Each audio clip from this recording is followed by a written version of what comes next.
Just look like a hippo, but that girl got booty. That girl got booty. Fortunes are built on meeting expectations. Every Big Mac is the same at every McDonald's. Lightsabers are stupid weapons, but they're in every Star Wars movie. The WWE is a business empire built on preordained results.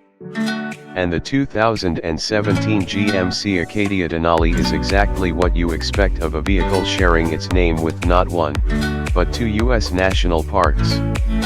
Not that there's anything wrong with that. Is there? Marked difference.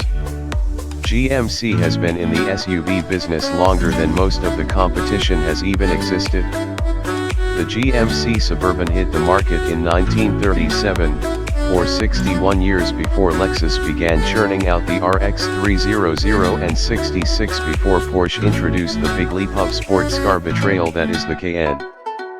But that Suburban was a truck, and GMC's existence has always been justified as being the division that builds trucks for people who just like trucks. The Acadia Denali may be the least truck-like thing ever to wear the brand's logo. The Denali is the loaded-up, top-rung member of the Acadia family. Redesigned for 2017, the new Acadia moves from the previous generation's decade-old Lambda platform that it shared with the Chevrolet Traverse, Buick Enclave, and long-dead Saturn Outlook to General Motors' new C1 platform, designed specifically to underpin midsize and full-size crossovers. GMC shares the C1 goods with the 2017 Cadillac XT5 and new Buick and Chevy variants coming soon. The big difference between the two generations of Acadia is the bigness. The new one has less of it.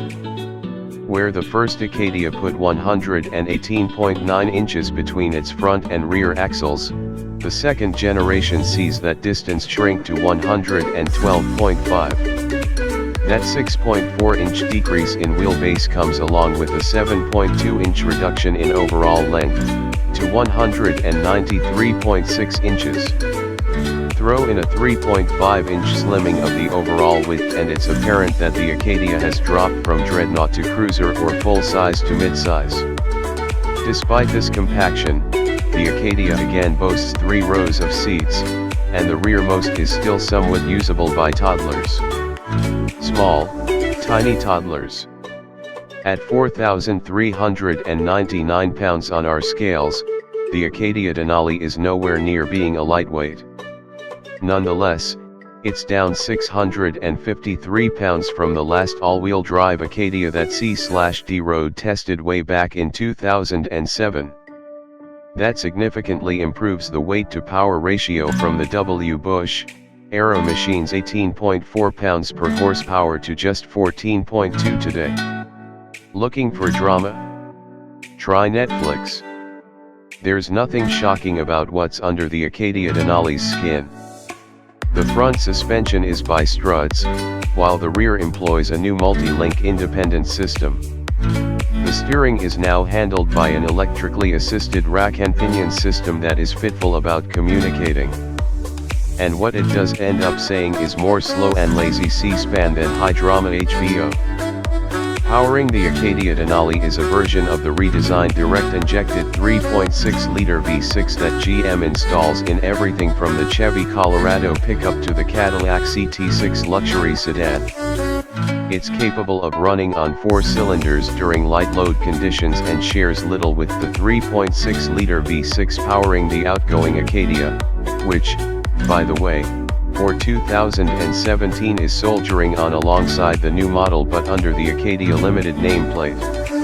Output of the new engine is 310 horsepower instead of 281 or 288. There's still a 6-speed automatic aboard the Acadia Denali, though, which seems anachronistic in an age where 10 speeds are the latest thing and the Cadillac stablemate uses an 8-speed. Naturally, both front and all-wheel drive are offered. This Acadia Denali was an all-wheel drive version riding on the standard 20-inch wheels wrapped in 235/55 Michelin Premier LTX tires. All in all, dipped in crimson red tint coat, it was about as handsome as a crossover gets, even if the blindingly shiny, chromed plastic grille is a step beyond tasteful.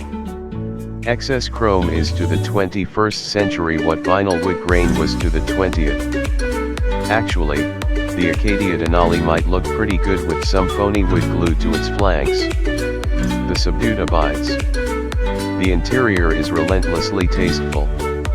It's all about subdued colors, subdued real wood and chrome accents, subdued leather upholstery, and subdued bolstering on the very comfortable front seats. The rearward seats are, on the other hand, largely flat and shapeless. While up to 7 can be crammed into other Acadia models, the Denali comes only as a 6-seater. Since there are just 5 USB ports, one rider will need to risk running their device dry or bring an adapter to use with the 12-volt socket or the 120-volt household-style outlet. There's a satisfying mechanical heft to the Acadia Denali's console-mounted shifter that belies the reality that it's really an electric switch. Still, we appreciate that GMC stayed with the traditional preordained lever here instead of trying to reinvent shifting as others do with buttons and knobs and dials.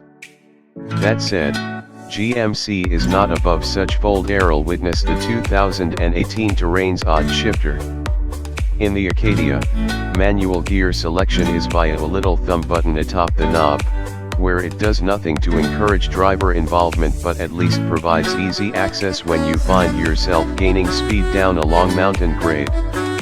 As one expects of a mainstream crossover, the seating positions are tall and visibility is quite good.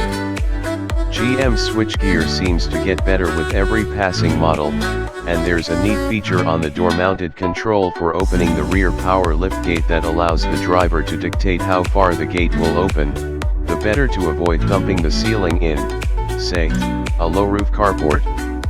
We remember when you had to get off your bucket to do that, son.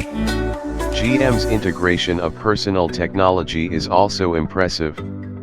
There's an 8.0-inch touchscreen at the top of the dashboard center stack that's relatively intuitive to use on its own and utterly simple when running the Apple CarPlay system through an iPhone. Android Auto is aboard, too. And, predictably, all sorts of other tech is present and accounted for. The test machine carried an adaptive cruise control system that also incorporates automated braking from high speed to full stop that no one here had the guts to test. With both the second and third row seats in place, there's only 13 cubic feet of usable storage space behind them. Fold the rearmost row and that expands to 42 cubic feet. Fold the second row seats, which are, incidentally, heated, and GMC claims a full 79 cubic feet between the front buckets and the tailgate. The comparable interior volume numbers for the Mazda CX-9, for example, are 14, 38, and 71 cubes. Getting down to work. As sweet-natured as the 3.6-liter V6 is, it lacks a noticeable voice or much character. It's a solid performer that traipses from 0 to 60 miles per hour in 6.1 seconds and can cover the quarter mile in 14.9 seconds at 94 miles per hour. The all-wheel drive CX-9, powered by a 250 HP turbo 2.5-liter inline-4, needs 1.1 seconds more to reach 60 and runs the quarter mile in 15.7 seconds at 88 miles per hour. The Acadia Denali's acceleration is roughly equivalent to that of the V6, powered Honda Pilot and Ford Explorer Sport. The EPA rates the Acadia Denali at 18 mpg in the city, 25 mpg on the highway, and 20 mpg combined. In 1,100 miles of mixed driving, we achieved 21 mpg. The slightly more economical 2.5-liter four-cylinder engine offered in other Acadia models is not available in the Denali. What's most satisfying about the Acadia's performance is how it reacts when pressed. dive deep into a corner and the front end pushes a bit, and then this crossover regains its composure with the application of some throttle engaging the all-wheel drive system. This thing may be built for hauling kids to piano lessons, but it has apparently learned a few valuable lessons on GM's Lutz ring handling test track, too. Some credit must go to the optional, $1,200, continuously variable damping system with which this Acadia Denali was equipped. It's impossible to think of a reason to order an Acadia Denali without those dampers.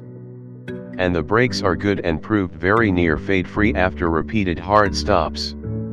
Still, initial turn-in could be better. Keep that in mind 15 or so years from now when you're ready to campaign an Acadia Denali in the 24 hours of lemons. By then it should have fully depreciated from its $52,485 as tested price. So well rounded that nothing's sharp. GM has burnished the Acadia Denali to the point that a rough edge somewhere in its character would be appreciated.